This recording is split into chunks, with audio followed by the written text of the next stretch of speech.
prophétie Gimbango Bangoka Batbana monopole. Nous avons eu la chance il y a accéder koyeba profession anezani.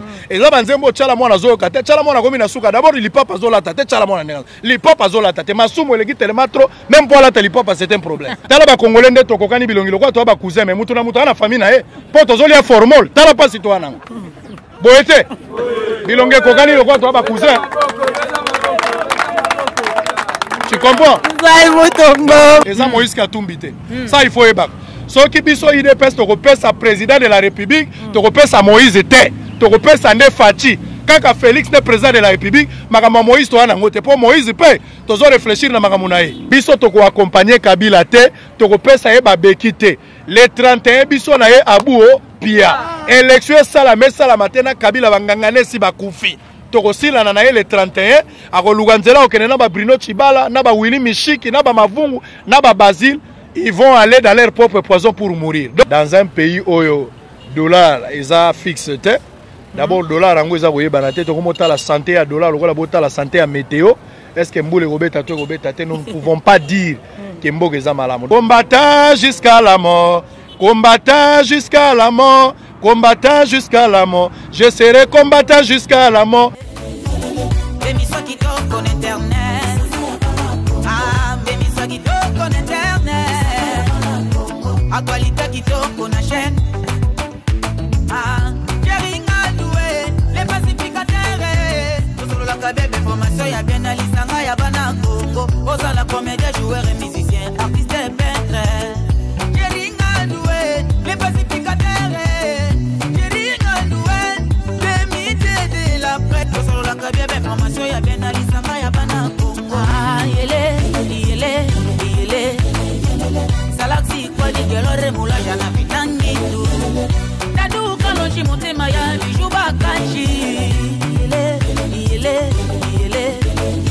www.lisangayabanacongo.com balobi lisanga bana Congo site monene site à Gaillard la Black China de la Prince congolaise Magali Congolo na micro lelo balobi lelo vraiment biso batalisanga bana Congo to saka to travailler sur tout le plan en fait on travaille sur tout le plan to kenara musical politique to ça un peu nion surtout maintenant c'est lelo nga Magali Congolo na temi lelo ka na politique lo plan na temi na politique na baki lelo il faut vraiment bana poto bana bana partout bazo biso à long et à large mais le politique on embête on a monté pour un politicien moi je suis apolitique na beta masolona Israël mutombo oboyebi de partout na bi que poto remoni Israël mutombo et ningani Israël mutombo muluba ya mwindu nena pese na mbote ndeko Israël mbote ndeko Magali mbote na ba ndeko nyoso bazola na biso partout bao bazana na poto ça dit bana Londres baza ebele bande kwa Autriche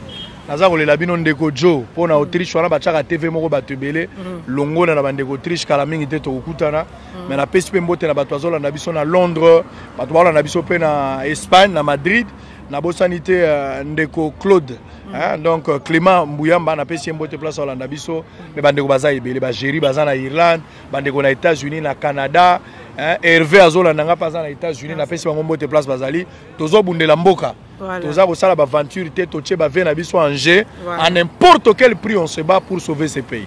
Voilà, bien dit ndeko Israël mutombo muluba mwindo balobi azali muluba mwindo balobi azali moko ya combattant azana opposition. Ndeko Israël mutombo boni santé à population, boni santé à rassemblement. Non population tokolo baté population azama malamu dans un pays où dollar eza fixe te. D'abord dollar ango eza boye banate tokomota la santé à dollar lokola bota la santé à météo. Est-ce que Mboule Robeta nous ne pouvons pas dire que Mboge est malamu. Donc la population a toujours délaissé. Population a soif alternance. Population a soif à changement.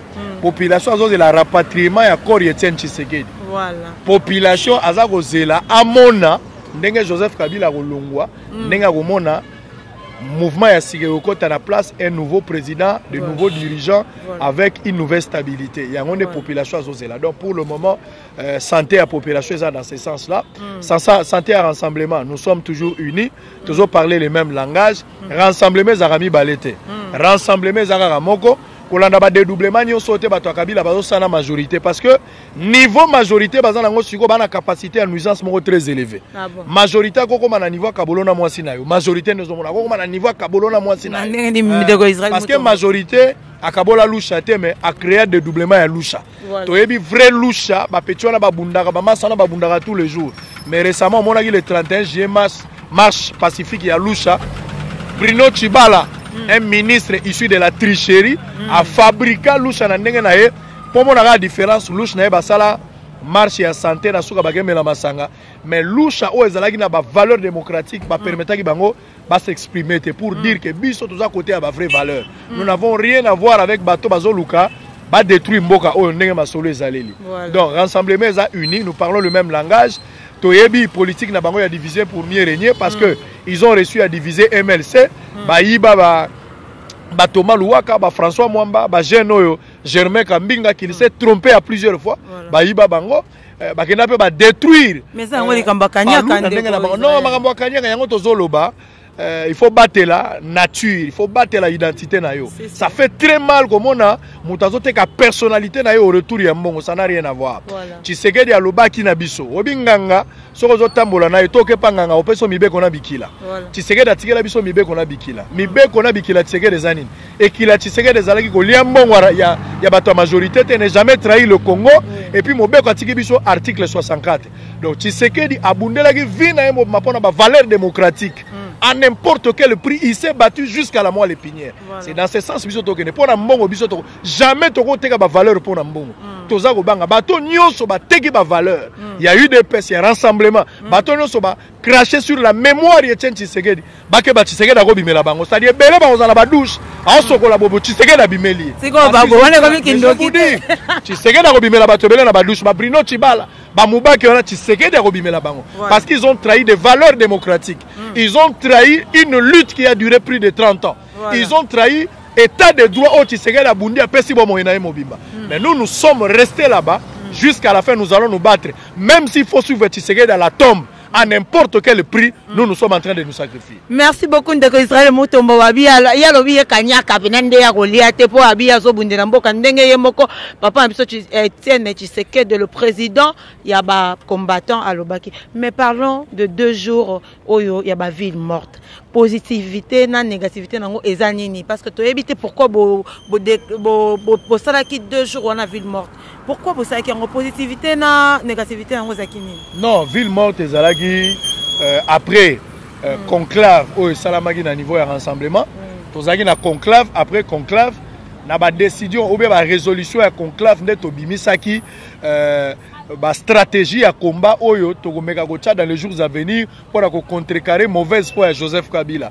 Nenga zobo ya tokene na maponomi. Entre autres tolobaki modo topesi le 8 na le 9 tokozala na ville morte. Boyoki ville morte ezalaki réussite totale parce que bango moko bato majorité na mbongo bayiba bazo regretter qu'ils ont perdu plus de 234 millions de dollars. Ça dit te comprendre que baka jamais la mauvaise foi. Il y a que ça la gemboka ekenda liboso. Donc ba ville morte ezaki réussite totale, objectif ezalaki signal fort. Obi avant papa Koufa tozaki na idéologie ba carte jaune.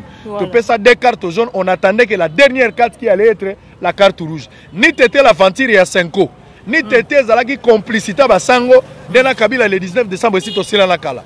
Donc c'était dans ce sens là. Pour saluer la résolution, le 8 et le 9, nous devrions normalement avoir ville morte. Bien au moment où ville morte, c'est là qu'il y a une réussite totale. Et là, on a dit que même Kimbuta, Abimaki était jour à Zagin Nandaku, même Sadar à Zagin Nandaku, même Yemo président de la Bible à Nandaku. Parce qu'il y a un mot d'ordre, il y a bateau balingi changement, et il y a un mot d'ordre appuyé par le peuple congolais, étendu à territoire national Mobimba, Batumoko Babimagité. Donc c'est ce que nous avons pu faire le 8 et le 9. Donc il y a une réussite totale, majorité qui mouille, ils sont habitués à dire n'importe quoi. Mais Ndeko Israël Mutombo to lo bapena nous moi vérité.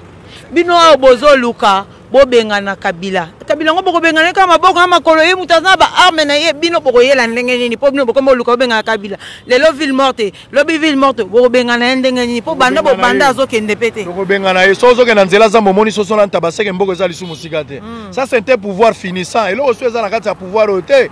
Et ça pouvoir o bazota mo na ba dialogue, et ça pouvoir o bazolo ba négociation à n'importe quel prix parce que ba bi bazali suna ba valeur te. Oyebi biso tolobaka na verbe eza clair okotala ngoyebi soko ke koluka mbwa baluka mbwa te batunaka ne mbwa okoluka magali motuni eske mbwa na bino azali gouvernement oyo eza lisu crédible te atoke libanda moto azotosa su gouvernement oyo te parce que eza gouvernement baza illégitime baassemblée nationale baassemblée provinciale toutes les autorités bazotravaille na illégitimité donc ndenge tozali awa bastratégie oyo totie biso tokosima minduki te Tshisekedi atikalaki démocratique tina suka même manga ya kolia Tshisekedi tien Tshisekedi ozomona atikala kolia manga na mbeli te Tshisekedi na kolia manga na minu ka pona kolakisa qu'il est vraiment démocratique donc ndenge tozali awa tokokene na ba arme te tokokene na ba voie démocratique mais nous allons faire partir Kabila il va partir à n'importe quel prix mikolo tikali ya kotanga bataille la déjà Jean-Pierre Pipina parce que le 31 vous allez en décembre vouloir ou pas à n'importe quel prix n'importe quelle manière il partira ne nous posez pas la question parce que ça va stratégie autoza bomba mais déjà ma ville morte tozala le 20 apparemment ba stratégie na binongo ezo simba karaté na lobby le 20 août dans 4 districts nous aurons des meetings et puis le 1er septembre nous allons à la désobéissance civile et c'est une méthode démocratique reconnue par la constitution que nous sommes en train de mettre sur pied pour contrecarrer mauvaise foi il y a Joseph Kabila je te dis que la stratégie est simba si on a majorité va se plaindre pour 234 millions au bazangi na jour moko ça dit pour na bango za manque à gagner ils manque à gagner c'est-à-dire biloko tobeta ki on pilipili ya mukeo avec ndunguzi tendi c'est-à-dire les soki bango ne bazana ils sont touchés par rapport à ça biso tolobi nous allons taper jusqu'à la fin jusqu'à la moelle épinière et il finira par partir parce que lorsque l'adversaire prétend être fort, il ne faut pas l'attaquer, il faut le contourner. Donc les méthodes que nous sommes en train de faire, c'est la méthode de contourner Joseph Kabila pour qu'à la fin, il va s'éliminer par ses propres poisons. C'est-à-dire jusqu'à la fin, il va partir parce que la voie démocratique que nous avons utilisée, et zali ba symbole, et zali ba relique, et zali mi beko Tshisekedi na tigela biso. Biso to kena ba armete, Tshisekedi na simbagi armete. Peu importe l'île, Tshisekedi na lobagi UDPS vaincra, le peuple congolais vaincra. Mais bah, apparemment lui tango a bien aussi parce que yemoko Etienne Tshisekedi atika binoka na lui tango ti elo akoka ko benga na Kabila te bon boko kata bo bosa ba méthode nyonso ko comparer Tshisekedi na Kabila te zalo kwa nyena gato ko comparer Tshisekedi na Kabila te Tshisekedi azan nzoko Tshisekedi azali nzoko ko comparer Tshisekedi na Kabila te papa Tshisekedi alongi Mobutu Tshisekedi alongi Mzee le père Tshisekedi abundi 30 ans Kabila oyebaka na mboka o Kabila zanga nani Kabila yana mboka zata tatali kelembate ko comparer Tshisekedi na Kabila te faut arrêter cette comparaison là voilà Kabila yaki na kati ya mboko atanga wapi bana classe na yeba zaka wapi Tshisekedi c'est le premier docteur en droit tout le monde le connaît vous voulez comparer Nyena Gato ça c'est un faux débat donc je t'amène à comprendre simplement et à retenir que Tshisekedi c'est un grand héros yango moniti lelo Tshisekedi bembena ezoya te parce que ndenge to kundela ye eza ndenge bakunda ba simoki mbango te ndeto kunda Tshisekedi ndenge bakunda Mzee le père te mbango ko ndenge nini ba acteur politique na bino nyoso to UDPS bazana ba voyage ba kei ko ndenge nini ndeko kei ba voyage diplomatique président ya rassemblement Félix Tshisekedi to pesi mbote na musika akeye mokote ba kena secrétaire général Jean-Marc Kaboun bazakuna toujours na cadre idéologie pour na ba contact diplomatique et puis ko bongisa déjà ndenge ko reza kozonga tozako se préparer jour mama lamba soso ayeba nombre bana jour à Pondo Baleginzela Baliaka. Toza précédent, quand les alliés Koya, Tokokunda président avec dignité, parce que c'est un grand homme. Matanga ya président, et là, Matango Bagolela, de génération en génération, jusqu'à ce que tu ressens l'alternance. C'est en ce moment-là, les gens vont suer des armes pour dire enfin, obtenir fruit à l'it au papa Zalagi Nango. Si vous place à Rokundaye, va permettre bino parce que va banda Koboya. Place ici Toyokanaki, Nabandego Bachadari, Atabasalaki ba manœuvre dilatoire, mais ils sont arrivés à céder. Donc pour le moment, Tozan a place Tokena Babylon on a bango à la tête. Tozan a place ici Tobongisaki dans les places Bagocha papa, ou on calme. Mais na lobby na yo jour Tshisekedi Dagoya Awa. Keba. Jour on est la paix alternance. Keba na zo ebisayo. Parce que zane gisimbi mutazo zonga. Ko saka na te na zo ebisayo. Ko saka na te. Merci beaucoup. Lobino muto ya kufi eza mutu pamba pamba taza légende. Aza légende. Wapi Roger Lumbala. Bato nyo basaka na Tshisekedi bazo sile. Wapi Willy Mishiki. Wapi Mavungu. Wapi nani Olenga Nkoyi. Wapi Kanyaka bavani na bango. Yango na ebisi yote. Yo ko saka na Tshisekedi te. Tshisekedi ko saka na yete papa 30 ans de carrière. Hein? Azana bana, azana mwasi. Il pouvait aussi se mettre autour de sa famille. Mais Tshisekedi a abandonné Mbetu pour le peuple congolais. Donc place à Zali Fapé Manakimia parce que nous allons continuer ce combat jusqu'à la fin. Et l'IDPS vaincra le combat souverain où il y a le peuple d'abord. Et Rolonga Tinasu. Mais Nalobi. Ndeko Israël Mutombo très bien, ma réponse a bien et ça la plaisir on a balandi tout il y a les sanga ya bana Congo mais to kende na ko ta bande ko na so bakimbangi Ndeko Israël Mutombo mais ndeko na so bakimbangi sa balobi Kabila asa 4e président selon prophétie na bango. Moi point de vue non par rapport na wana za masanga balangwe d'abord il faut pas comprendre kimbangu ye moko na bakimbangiste bakimbangiste to baza sont des coopérants tous les kimbangistes que tu vois là na ba ba na sayo na ba ba ba ingende tous sont des coopérants bazo kumisa Kabila parce que tout flatteur vit au départ de celui qui l'écoute batongeli bango kamba yango ba ko kumisa ye biso to koza derrière ba propos wana te prophétie ya Kimbangu bango ka batu bana monopole ngote nous avons eu la chance ya ko accéder ko yeba profession ya nezanini et là banzembo tchala mwana zo kate tchala mwana komi na suka d'abord il papa zo la tate tchala mwana nenga li papa zo la tate masumo le tellement trop même pour la tali papa c'est un problème écoutez finga mama batu te na lobi na zo ba segere somme to la tali papa te ko fingi eza réalité nga so lobi na nga je suis sombre comme des zéro fingi ngai na za mwindu so lobi na nga muluba mwindu benga est-ce que za ko finga za ko finga te ça dit il faut ko yeba ke na prophétie ya Kimbangu alobela boy président liboso akoya kozala mayele akozala bonne foi mais akoumela te coup de te kosalam deuxième président akoya kozala motema ezaka kasafubuti iyami bale alobeli Mobutu alobi caractéristique aza président oyo akovanda na dictature akomeka kosala malamu makozala motema mabe akoluka se pérenniser na pouvoir Mobutu akendaki aye koloba troisième président akoya akozala bonne foi obongisa mboka me bakoboma ye Musée le Père quatrième président alobi akoyama kozala motema mabe akosala makambo mabe akolinga kokita tanga nzama na pouvoir mais population akobenga na ye eza na professeur Kimbangu et puis cinquième président koya yenda kozala roi divin yende Félix Tshisekedi c'est ça que vous devez comprendre donc tozana makambo wana tout toyebi yango bango bazana monopole ya vérité te nous avons déjà compris de quoi il s'agit bakimbangi c'est ça batu balangwe masanga eza nango kolangwa moko po batongeli bango makambo na bango ya kamba nous n'avons pas entré dans ce jeu là d'abord toza ko kebisa bakimbangiste toza ko kebisa bakimbangiste bavanda balia bambonga mabonzane balia batata bagane ba maman batikali ils doivent éviter de s'ingérer dans la politique baza bato baza ko salerere parce que babokola kanko cité suka suka akolia mukolo ndako bango bato bazo bokola baza bankosi bakobimisa nature baza lokola bachibala baza lokola ba Basile baza lokola batunyonso oyo yebi wana baza lokola ba Kamere ba pion ya majorité donc bandeko ya kimbangiste to ya koyebisa bango basala keba bavanda na makambo na bango bandaki kosala batika biso to évoluer biso batu toyebi valeur ya mboka toyebi valeur ya lutte toyebi état de droit kala mingi te misala ya majorité kobima polele pe to kanga bango kala mingi te. Merci beaucoup Ndeko Israël Mutombo tokaki monsieur Kudura alekaka abikami te boke na deuxième transition oyo Félix Tshisekedi a ko remplacer Bruno Tshibala na premier ministre moi position na yo par rapport à tout ça. Non mais motoloko la Kudura d'abord naza na moi mawa poto beta lisolo ya Kudura c'était malhonnête intellectuel ngala ko vanda wate pona solo mamba Kudura c'était malhonnête intellectuel par rapport à point de vue na non mais ngambi lokolo zo senga ngala lobela mamba Kudura mais c'est malhonnête intellectuel en soi je ne peux pas résumer mon intellectualisme pona beta lisolo ya Kudura.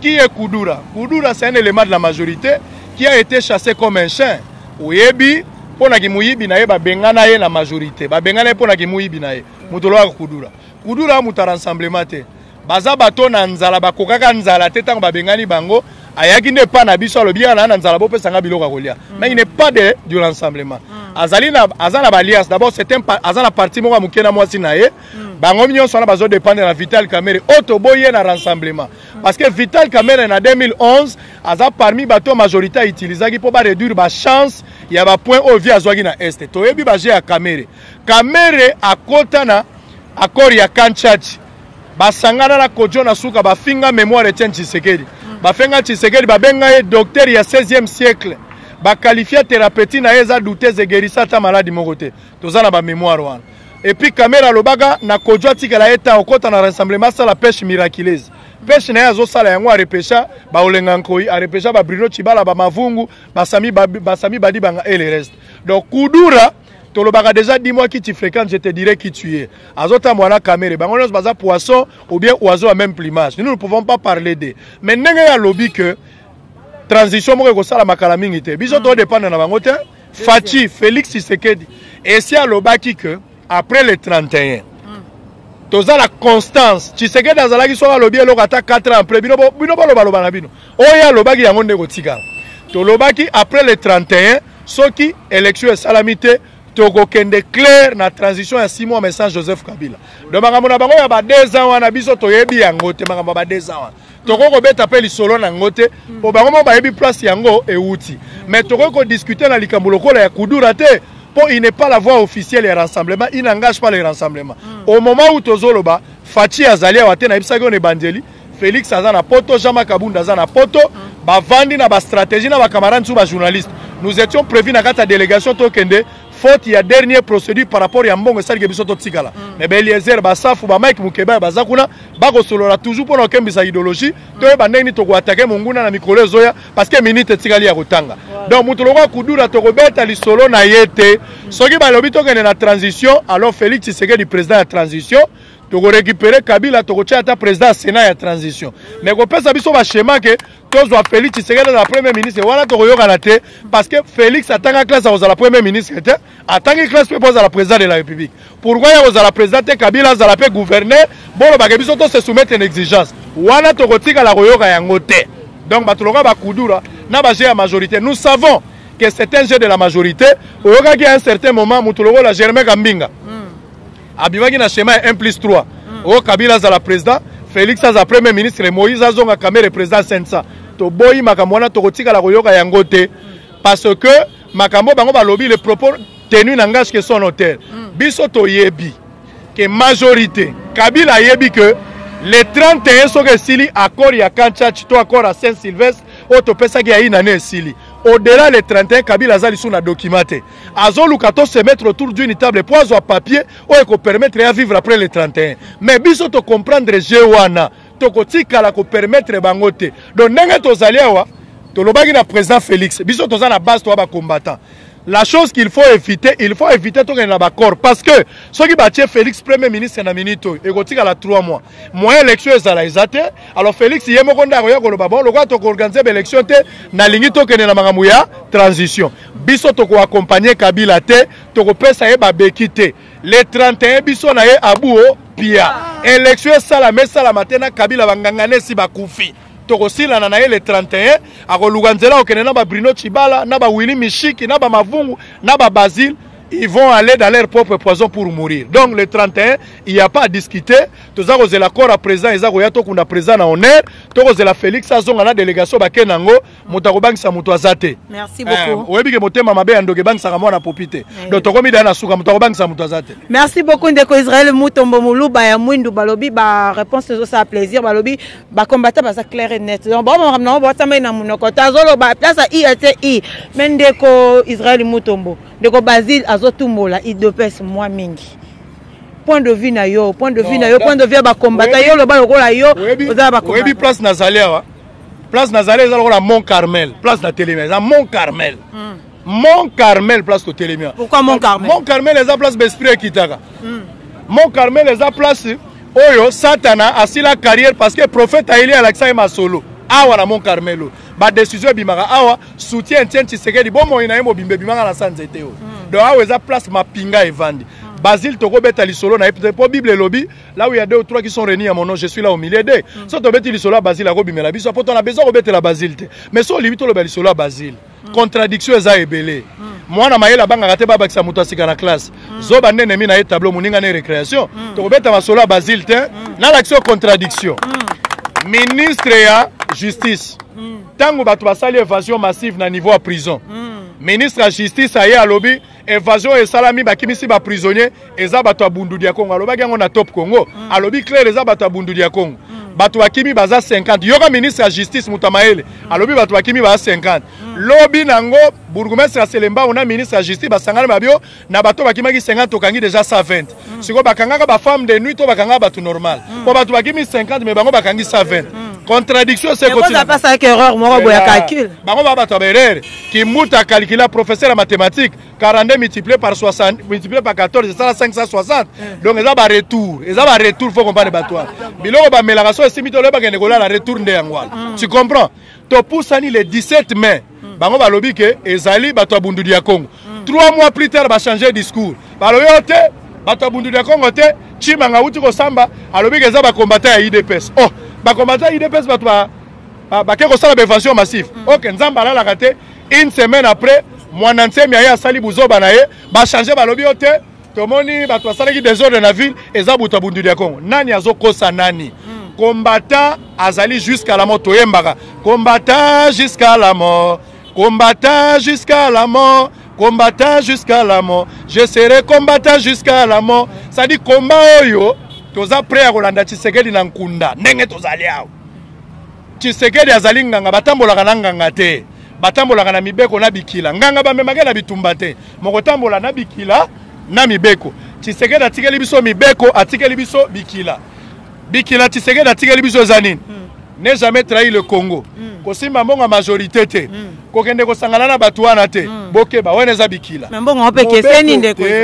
papa Tshisekedi azo ba million Tshisekedi akufi millionnaire papa yo Tshisekedi akufi na ba franc Tshisekedi akufi millionnaire mais est-ce que composaki na majorité il faut la crédibilité na vie faut la crédibilité donc yebaka ke ndenge toza biso na bato wana mato eza mapasa jamais sekutana na majorité tokoluka botini te tokoluka varese te biso na bango tokutana te parce que elite eza moko te bango bakota na mboko na minduki biso tokota na minduki te 30 ans en carrière tozobunda na démocratie donc la voie est claire moto lokola Basile tokobeta lisolo na ye te parce que mavungu babetaka lisusu te ozo comprendre bato wana bako disparaître na nature bango moko bako disparaître na nature Basile place aza wana azolela maza lelo ka kosala te parce que bakangie ba chaîne na majorité Basile ndenge ozomona yo wana aza ya kolela mais moya zonga lisu na kati ya ndako ezali te akozonga ka pe awa te Basile ti akokufa ebemena ata banzinzi bakoya te bango na batiala mwana bakokunda bango bakozanga na bato akolela bango omoni nde président bato bazozela ebembe maya miso ezaka na nzela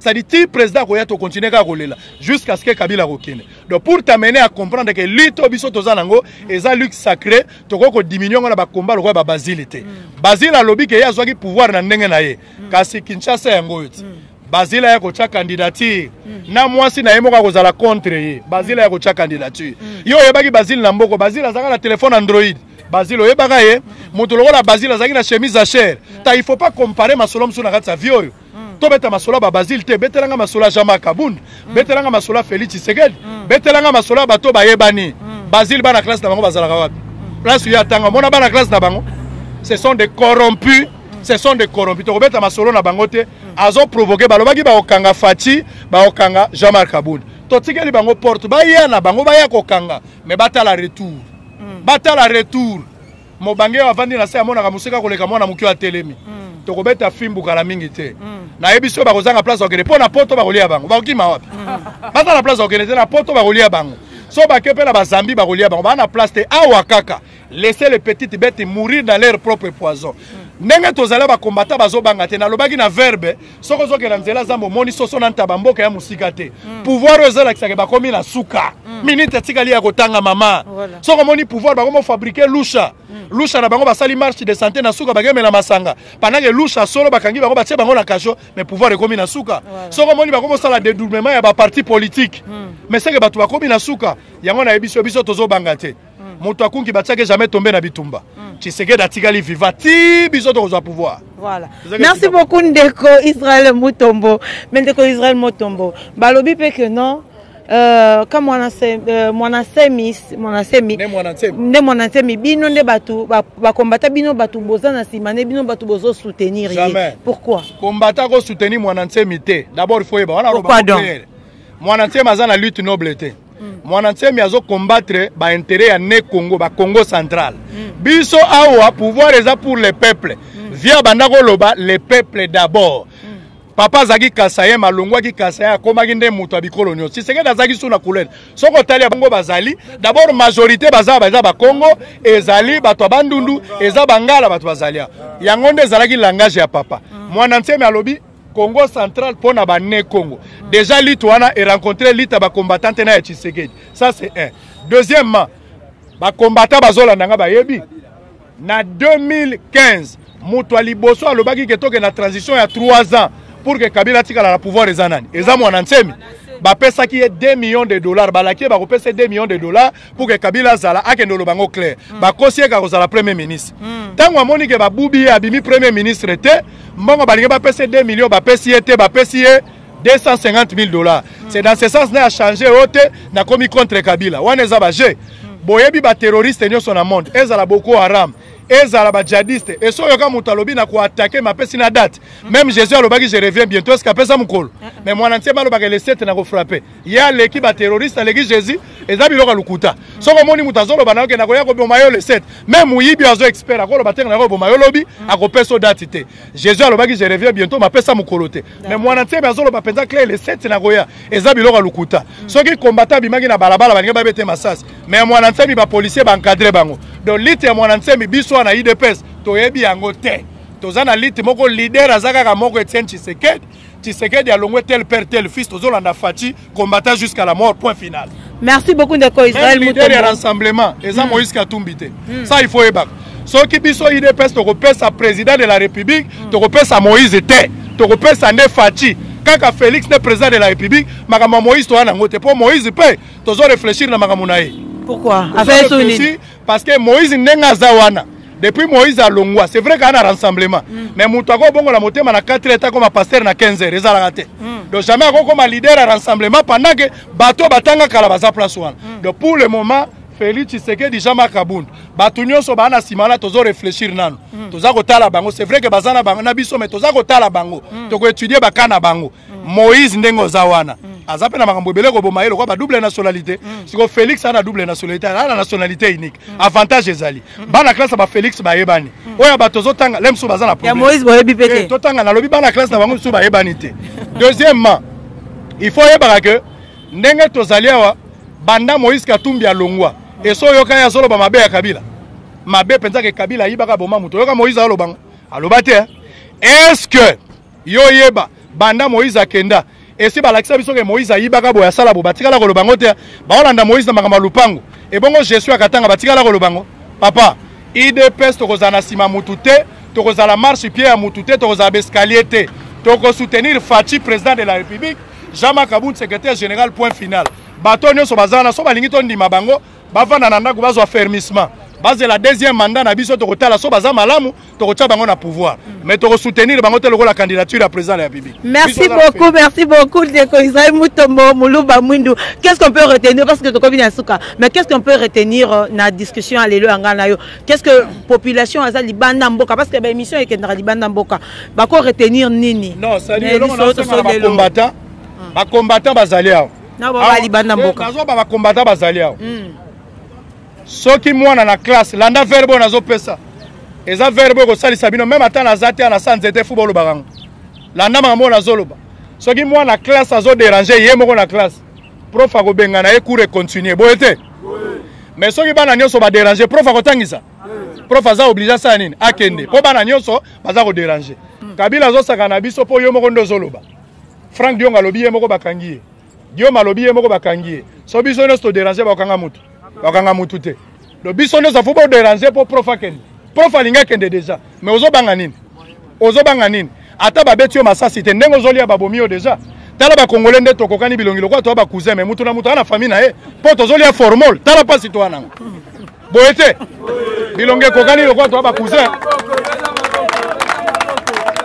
Tu comprends? Israël Mutombo babi Muluba Mwindu nalobi na yo ke tozali awa biso tozako bunda mutako bangisa biso eloko azali te tozozela bato baza na poto Fachi azakuna baza na Jama Kabund baza kozonga na ba massa ba journaliste ba safu ba Mike Mukeba ba Eliezer baza kuna baza kozonga toza na combat moko biso tokenda décembre toujours na cadre ya idéologie donc bao bazali awa tozali kopanzana te tozala uni tozala kwa ba kombo musapiso ka beli makole mutu amemake na hôpital miso atalela tout en terme monoko lobi je suis malade c'est-à-dire toza famille moto akabola biso azate tozozele bemba papa tokunda papa tozala uni jusqu'à la fin yango na osukisa na nzembo numéro de téléphone eza plus aussi sinon te parce que faut passer message na ba diaspora te bandoko baza ba yoki ba diaspora ba yoka diaspora il faut ba soutenir combat toza na ngwa bango ba obundana pour tout biso to na terrain ya ndenge moko te diaspora zo bundana pour tour azo yemba mais biso to la kata terrain likolo ko bukana ba combattre bela bilonge tikali ya kotengama pona combat oyo yango zo mona même ba jekoko ba yeto na ba doute na bango ça je vous dis na zapo bino makati jekoko kana yebisa yo adversaire ayaka na batak soka yebi koza makasa ko tindelo ben filtré yo yeba ko lenga ko yazaki infiltré o mona kitango papa uti poto aye toza na manana ni na boulevard triomphal makambo lenga ko ya finga kabilo kwanza ke lelo lenga ko ya ko changer olenga ko changer tobokolaka bankosi mais suka babimiseli biso manzaka yango na biso même bajekoko todouter parce que bajekoko na 2011 bakombate bele bana basicatrice awa bazoka nde mpo na bato wana faut faire très attention bakombata mosusu bazali ya baseve na bango ya vie ebeba bakota bakasho ba 8 fois ba 9 fois na vie akosa su musala te mpo akota kasho 8 fois eza mpo na bakomba oyo donc bakombata il faut balia fruit ya travail na bango fruit ya komba na bango faut balia yango tobunda jusqu'à la fin IDPS vaincra Etienne Tshisekedi vivra toujours parce que combattant koufaka te combattant changera de dimension. Numéro za plus 243 81 355 26 32. Voilà numéro na ngamoko muluba mwindu. Nzemba aussi. Silisa na nzembo na biso combattant jusqu'à la mort. Et je pense que ba baza ba combattant bazalia ba koyembango parce que tokolela Tshisekedi tina su. Balingaki baboma Etienne balingaki baboma ya Tshitye tokolala tokokanisa Etienne tokolala tokokanisa Etienne o balingaki baboma Etienne balingaki baboma ya Tshitye tokolala tokokanisa Etienne tokolala tokokanisa IDPS viva! Viva! IDPS viva! Viva! IDPS viva! Viva! Viva! Viva! Ozok! Ozok! Ozok! Ozok! Combattant jusqu'à la mort! Combattant jusqu'à la mort! Combattant jusqu'à la mort! Je serai combattant jusqu'à la mort. Merci beaucoup, merci beaucoup, merci beaucoup. Merci beaucoup, Ndeko Israël Mutombo. Israël Mutombo a perçu ce point de vue. Mais là, on a quelques papas, tu as vite fait. Bonjour papa. Bonjour maman. Moi aussi quand yo kali sola ndeko Israël Mutombo muluba mwindu yo moi point de vue na yo par rapport ya Félix Tshisekedi to ko kende na yo combattant. Mais maman namoni o nyonso tout ndeko lobby contradictoire réalité parce que tozaka na président moko unique au peuple congolais déjà pour na boye ba yango bosile ko mona yango déjà tanga kindeki na chango kozwa carte électeur carte électeur azali mwana ya mo amba mais kende kozwa carte électeur na chango parce que azali un grand politicien akei kozwa carte électeur bo mona ki population bazala ki pene na yo balanda ki na sima plus de 4 millions. Donc ça montre que Azali président ou Azali élu pour le peuple congolais. Azali na président Moussousouté. Ngala Azali Mouloubate na Mungala. Mais Azali combattant. Na bandi qui combattant depuis 1997 jusqu'à aujourd'hui on Azali combattant. Na koki kotika la kolonga combattant parce que lit oyo il y a papa Etienne Tshisekedi des alaki lit pour un changement ya peuple congolais pour peuple congolais vivre héritage na ya pays. Mais lelo oyo ba Rwandais ba tumususu ba yei koya ko envahir mboka oyo pona ko bebisa mboka na biso c'est pour cela to komi ko tomboka. Rwanda ko ko congolais en otage té. Merci beaucoup, merci beaucoup. Boyoki ndenge bandeko balobi, boyoki ndenge Israël Mutombo ndeko na biso alobi. En tout cas, tous ça va combattre jusqu'à la mort. On peut tous le chanter. On est fiers de le chanter. À la présentation, c'était bien Magali Kongolo. Hein? Merci beaucoup à mon boss Tiringa. Merci beaucoup à la diaspora. Surtout, boluka d'informations. Il y a eu deux pèses. N'assure que besoin à long et à large. Quant à moi, Magali, pour ma suggestion, tout beau bien à numéro na biso. Topé Sabino, ma suggestion. Puis topé Sabino, ma information à IDP si vous voulez. Émission qui toque en internet. Ah, émission qui toque en internet.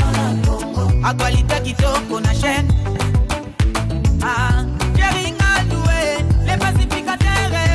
Pour sur la cabine d'information, il y a bien Alisanga, il y a Banako. Aux la comédien, joueur et musicien, artiste et peintre. Jerry Ngadoué, les pacificateurs. Jerry Ngadoué, les métiers de la presse. Pour sur la cabine d'information, il y a bien Alisanga, il y a Banako. Ah, yele. Salaxi kwa digelo moula jana fitangi tu. Tadu kalonji motema ya di juba kanji.